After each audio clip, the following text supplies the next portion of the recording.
Fuji's, the score. And now for our feature presentation. So now it's time to tell you 10 things you didn't know about the score. And I thought it would be fun to just stick to the singles. Fuji La, Ready or Not, Cowboys, and you know we gotta talk about Killing Me Softly. So the lights are getting dim and the curtain is opening in the theater because it's time to settle the score. Alright, let's kick things off with Fuji La. Fuji La is a classic Fuji song, but Fat Joe was given the Fuji La beat first. That's crazy to think about now because I really don't hear him on this. When the producer of the track, Salam Remy, was interviewed by Pitchfork about the score, he tells the whole story. Going into '95, I was working on music for Spike Lee's Clockers.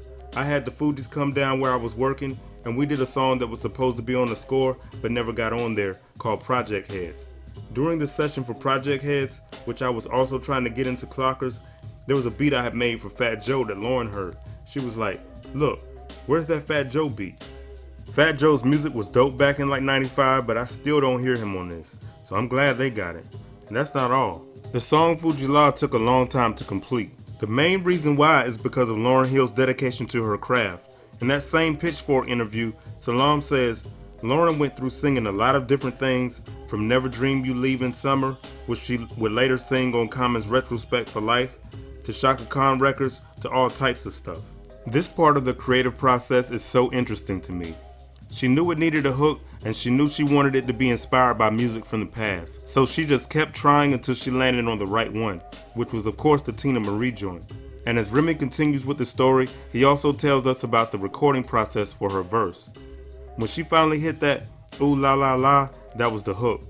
During that process, Lauren probably recorded her 16 bars every day for 7 days straight. She came back in every day to redo it because she's that level of a perfectionist. I don't know if anybody else will agree with me, but when I hear stories like this, Lauryn Hill's legacy is solidified. So now, if you're ready, or if you're not, that's the next song we're going to talk about, Ready or Not. This song is another case of Lauryn Hill using old soul music for the hook.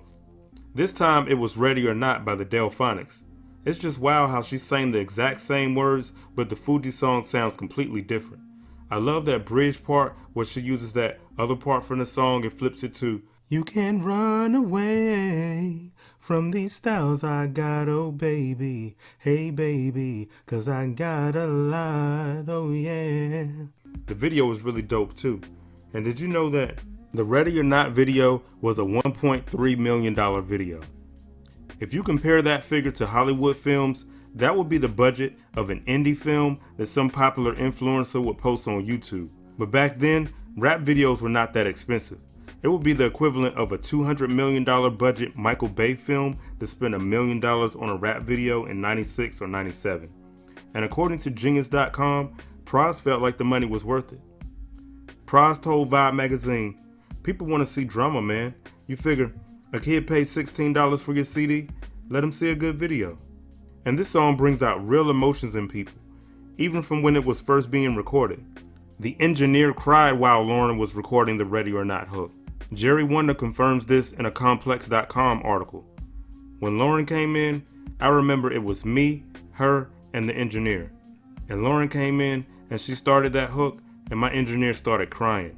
No joke, the engineer started crying. Because if you listen to that hook and there was no rhyme on it, it was just the music, and the way she did the hook, she just special, man. Special. She bodied it. And like I said at the beginning of the video, we're gonna get to Killing Me Softly. But before I do that, we're gonna talk about the song that had a video that was like a continuation to the Killing Me Softly video. Cowboys, which features members of the Outsiders like Pace One, Young Z, and Rod Digger. In 1996, Rod Digger was a new artist, and though she would become a member of the Flip Mode Squad, her first crew was the Outsiders. And according to Digger, in that Pitchfork article about the Fugees I mentioned earlier, in Rod Digger's mind, Cowboys was a battle of the sexes. Back then, with all Jersey artists, most of us rolled in crews, and we were either battling each other or doing songs together. I don't think anybody really looked at the Fugees as a battle crew, and at that time, Young Z from the Outsiders was on a promo tour with them. That alliance brought us together. The crazy thing is, we actually all paired off to write the song in the same way we do on the record. John Forte was added on later. I got in this little huddle with Lauren, and I just remember our goal was to be better than the guys. I don't know if I can say they achieved that. The whole song is dope, but when I think about Cowboys, I think about how Young Z and John Forte went off on that song.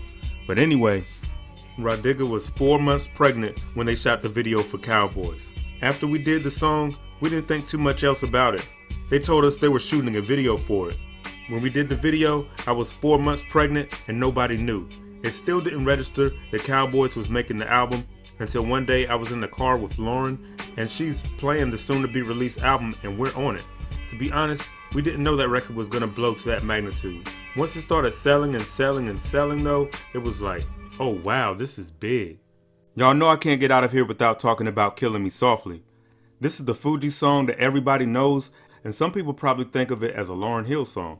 And those same people probably don't know that Killing Me Softly is a cover of a cover. We know that Killing Me Softly is a cover of Roberta Flack's version, but did you know that Roberta Flack's version is a cover too? Roberta was inspired to cover it after hearing the original version by Lori Lieberman. I had gone out to California to do a special.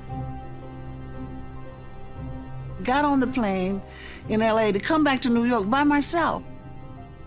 And I opened the brochure that describes what music you can select.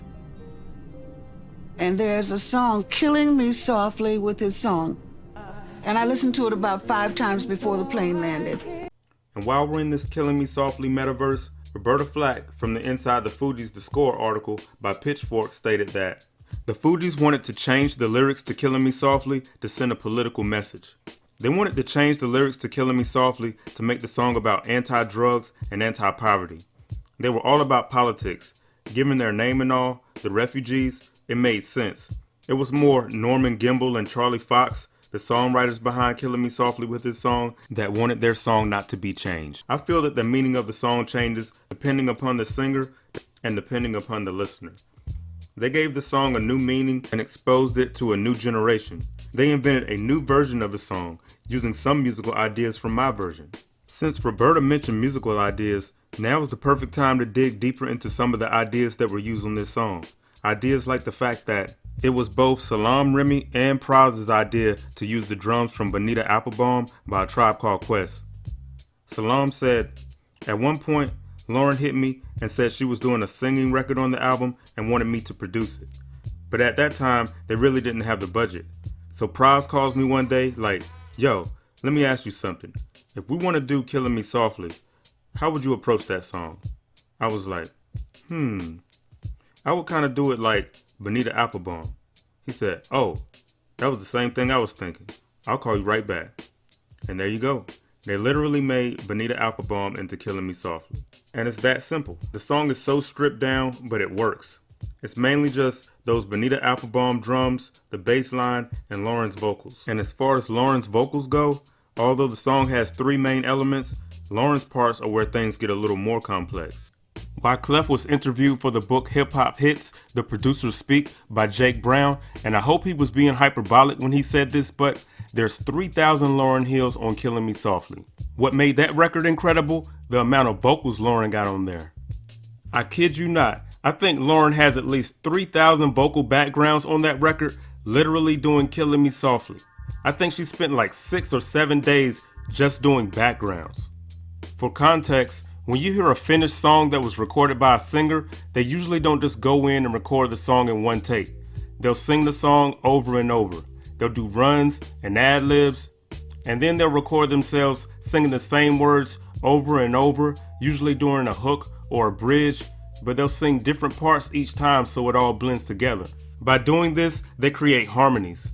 It makes a song sound full. I believe that without these additional elements, the songs we love wouldn't sound as good. The ad-libs and the harmonies fill a space in a song that we would consciously or subconsciously know was missing if it were not there. Here's what Wyclef had to say about the harmonies on Killing Me Softly. If you've heard my music through the years, you can hear all these layers of harmonies. So the best way to record it is, I like a little bit of reverb, but the first vocal, which will be the lead, is in the front, then harmony 1 goes to the left ear. Then, once I was done with harmony 1, it stays on the left ear, and harmony 2 goes on the right ear. Once I'm done with harmony 2 on the right ear, you push that harmony to the left ear, and I continue with harmony 3 on the right ear. And this is an algorithm that we use naturally to stack and to build incredible harmonies. And now we got to talk about vocal effects.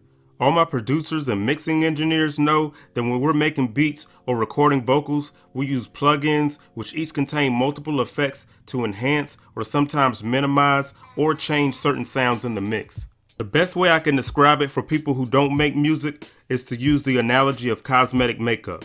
Now, I don't know a lot about makeup, and so I don't get myself in trouble. Makeup is one or more things a person applies to an already beautiful face to make it even more beautiful. One of the forms of makeup applied to Lauren's vocals was reverb. Wyclef explains it in more detail in the Hip Hop Hits book. Here's what he said.